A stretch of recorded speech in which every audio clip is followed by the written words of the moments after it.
ஓ வெங்கடேஷாய. திருச்சானூர் அலமேலு மங்காபுரம் பத்மாவதி அம்மவாரி கோயிலில் ஏகாந்த சேவா பற்றின லேட்டஸ்ட் இன்ஃபர்மேஷன் இந்த வீடியோவில் ஷேர் பண்ணுறேன். என்னோட எக்ஸ்பீரியன்ஸோடு சேர்த்து ரொம்ப நல்லாயிருக்கும் இந்த சேவா. தாயாரையும் பெருமாளையும் தூங்க பண்ணுற சேவா தான் ஏகாந்தம் சேவா. தினமுமே செய்வாங்க.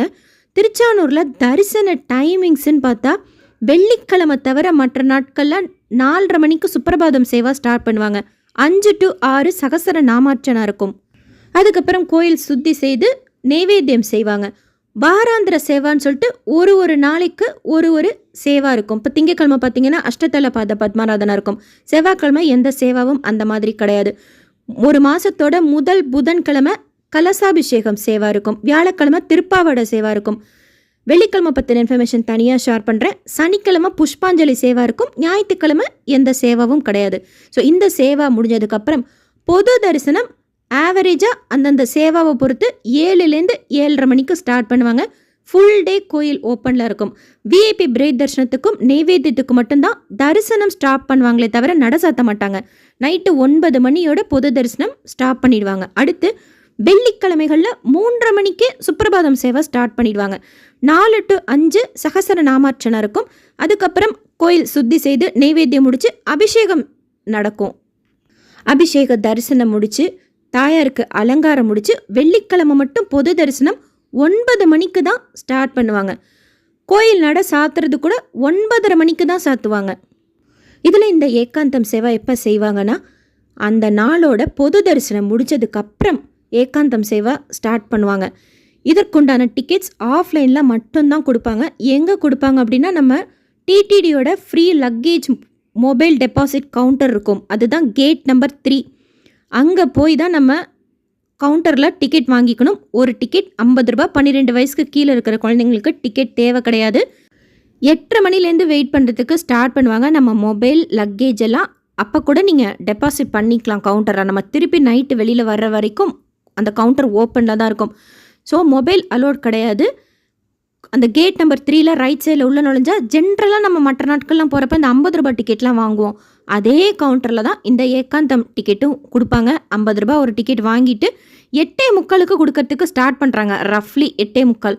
ஸோ அதை வாங்கிட்டு உள்ளே போகிறப்போ கேலரியாக வச்சுருப்பாங்க. ஃபஸ்ட்டு கம் ஃபஸ்ட்டு சர்வ் பேசிஸில் ஒரு கேலரி ஃபுல் ஆனோன்னா இன்னொரு கேலரியில் உட்காரப்பாங்க. இன்னொரு கேலரி ஃபுல் ஆனோன்னா இன்னொரு கேலரியில் அன்றைக்கி இருக்கிற கூட்டத்தை பொறுத்து.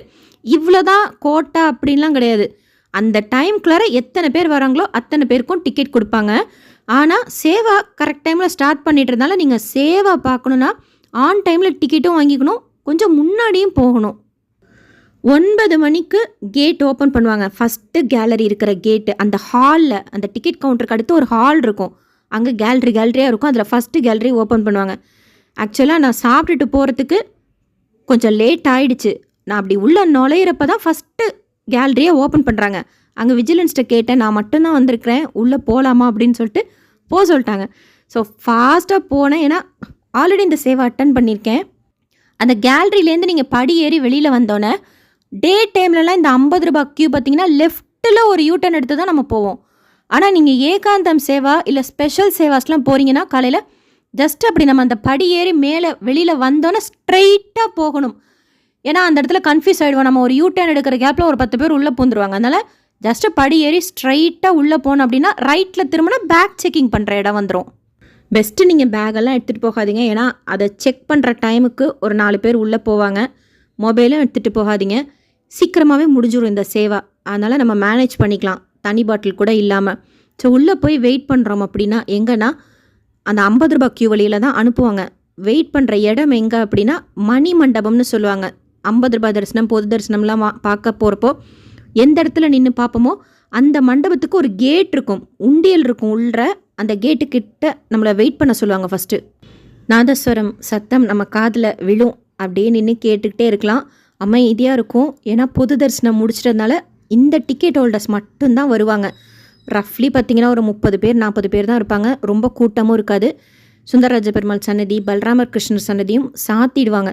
ஸோ அமைதியாக இருக்கும். அந்த டைமில் கோயில் க்ளீன் பண்ணுறவங்க க்ளீன் பண்ணிகிட்டு இருப்பாங்க வெளியில் பிரகாரத்துலலாம். ஒரு 9:05 போல் அந்த கேட்டு ஓப்பன் பண்ணுவாங்க. உள்ளே நுழைஞ்சோன்னே இந்த 200 ரூபா க்யூலெலாம் போனால் ரைட் சைடில் ஒரு உண்டியல் இருக்கும். நீங்கள் எந்த வழியில் வேணாலும் போகலாம், ஏன்னா யாரும் இருக்க மாட்டாங்க, அந்த டிக்கெட் ஹோல்டர்ஸ் மட்டும்தான் இருப்பாங்க. ஆனால் அந்த 200 சைடு போகாதீங்க.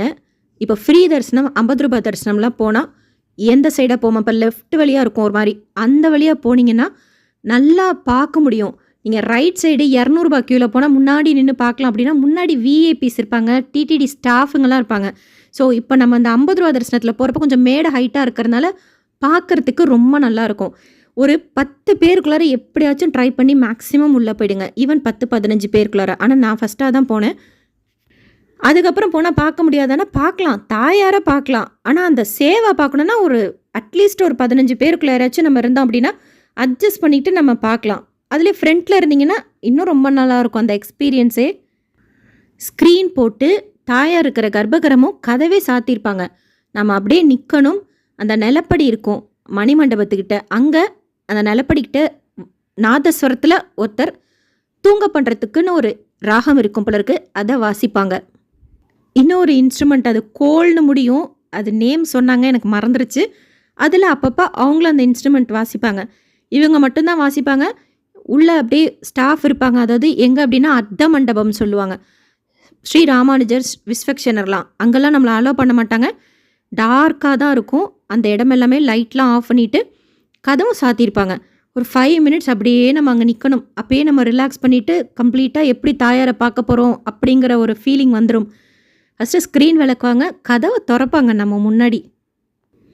தாயார் மூலவர் எப்படி இருப்பாங்கன்னா நகைகள் எதுவும் இல்லாமல் வஸ்திரம் மட்டும் சாத்தியிருப்பாங்க, சிம்பிளாக பூ மட்டும் சாத்தியிருப்பாங்க. அந்த அலங்காரத்தில் பார்க்குறதுக்கே ரொம்ப அழகாக இருக்கும் தாயாரை.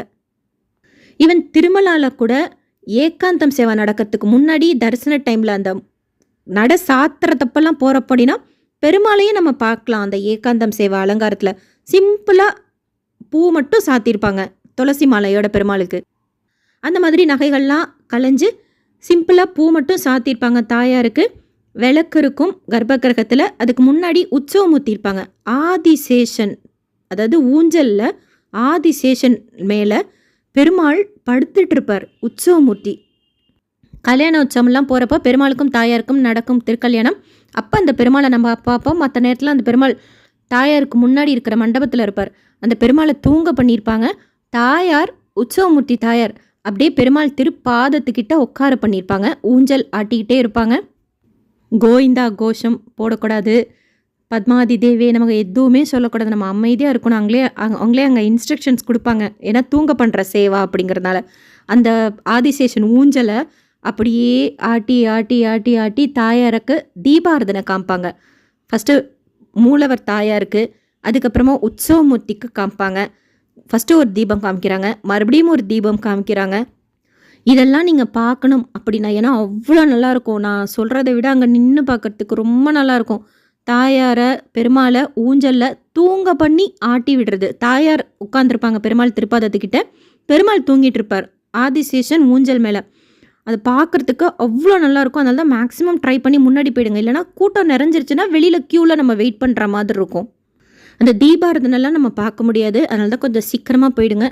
ரொம்ப நல்லாயிருக்கும், அமைதியாக இருக்கும், உள்ளே இருட்டாக இருக்கும். தீபம் மட்டும்தான் வெளிச்சம். ஸோ அதில் அந்த ஊஞ்சல் சேவாவில் அந்த தீப ஆரத்தியை அவர் ரொம்ப ரசித்து காமிப்பார். அப்படியே இன்ச்சு பை இன்ச்சாக காமிப்பார். அதை பார்க்குறதுக்கே அவ்வளோ நல்லாயிருக்கும். காமிச்சு முடித்ததுக்கப்புறம் நெய்வேத்தியம் செய்கிறாங்க.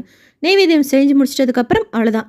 அப்படி ஃப்ரண்ட்டில் இருக்கிறவங்க வெளியில் வந்தோம் அப்படின்னா பழங்கள் கொடுக்குறாங்க. அப்படியே கை ஃபுல்லாக, இவ்வளோண்டெல்லாம் கிடையாது, கையில் அவங்களுக்கு என்ன வருதோ கலந்த பழங்கள், பஞ்சாமிர்தம் மாதிரி இருக்காது, கட் பண்ணின ஃப்ரூட்ஸ். அது நீங்கள் இந்த ஏகாந்தம் சேவாக்கு கூட வாழைப்பழம்லாம் கொடுத்தீங்கன்னா வாங்கிப்பாங்க. கொய்யா வாழைப்பழம்லாம் கொண்டு போய் கொடுத்தீங்கன்னா, இப்போ நீங்கள் போகிற டைமில் கொடுத்தீங்கன்னா அன்றைக்கி இல்லைனாலும் மறுநாளைக்கு யூஸ் பண்ணிப்பாங்க. இல்லை பகல் டைமில் போகிறீங்கன்னா கூட ஏகாந்தம் சேவான்னு சொல்லிட்டு பொட்டு இருக்கும், அங்கே போய் கொடுத்தீங்கன்னா இந்த ஏகாந்தம் சேவாக்கு நம்ம கொடுக்குற பழங்கள் வாங்கிப்பாங்க. அவ்வளோ விசேஷமாக இருக்கும். அதனால் நீங்கள் பழங்களும் கொடுக்கலாம். அவங்க கொடுக்குற பழங்கள் கூட பார்த்திங்கன்னா அப்படியே கை நிறைய அள்ளி கொடுப்பாங்க. பால் சூடாக கொடுப்பாங்க. அதாவது தீர்த்த மாதிரி கையில் ஊற்றுவாங்க. அப்படியே நம்ம பார்த்துட்டு வெளியில் வர்றப்போ பின்னாடி க்யூவில் நிற்கிறவங்களாம் அந்த ஊஞ்சலில் படுத்துட்டு இருக்கிற பெருமாளை பார்க்கலாம், தாயாரை பார்க்கலாம். அந்த சேவாவை மிஸ் பண்ணிடுவாங்க. அப்படியே அந்த தரிசனத்தை மட்டும் பார்த்துட்டு வெளியில் வந்துடணும். உள்ளே அலோவ் பண்ணுவாங்களா அப்படின்னா உள்ளே அலோவ் பண்ண மாட்டாங்க. எப்பொழுதும் 50 ரூபா தரிசனம், ஃப்ரீ தரிசனம் போனால் எந்த அளவுக்கு நின்று நம்ம பார்ப்போமோ அந்த அளவுக்கு நின்று நம்மளை பார்க்குறதுக்கு அலோ பண்ணுவாங்க. அதில் கூட நீங்கள் இந்த 50 ரூபா தரிசனம், ஃப்ரீ தரிசனம் போனால் அந்த சைடாகவே போய் முன்னாடி போய் நின்றுக்கோங்க. அப்போ தான் அதுக்கு முன்னாடி கொஞ்சம் கம்மி பிளேஸில் இருக்கிற விஐபிஸ் நமக்கு மறைக்க மாட்டாங்க.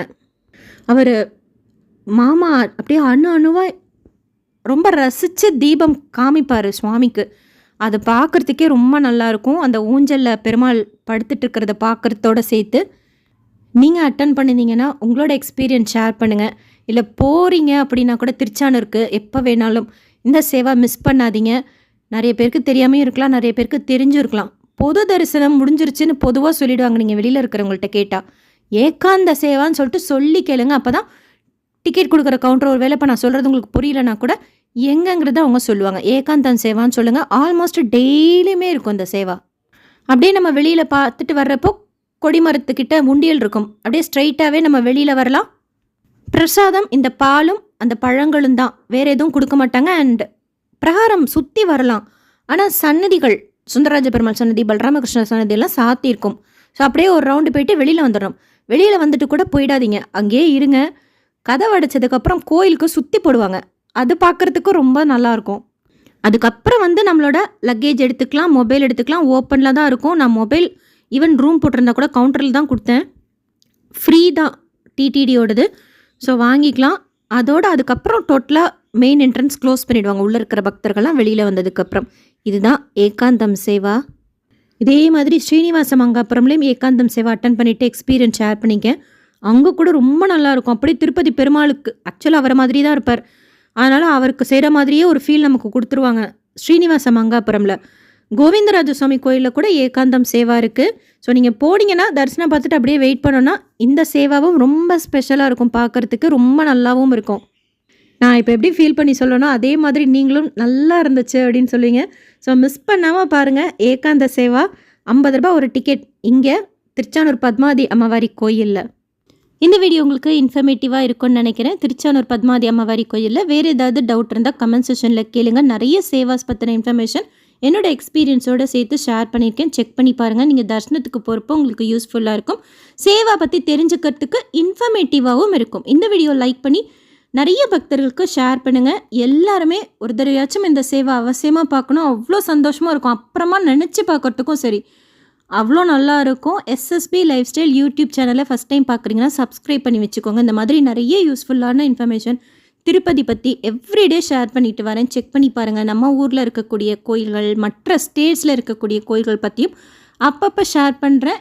இந்த இன்ஃபர்மேஷன்லாம் உங்களுக்கு யூஸ்ஃபுல்லாக இருக்கும் நீங்கள் தரிசனத்துக்கு போகிறப்போ. தேங்க்யூ.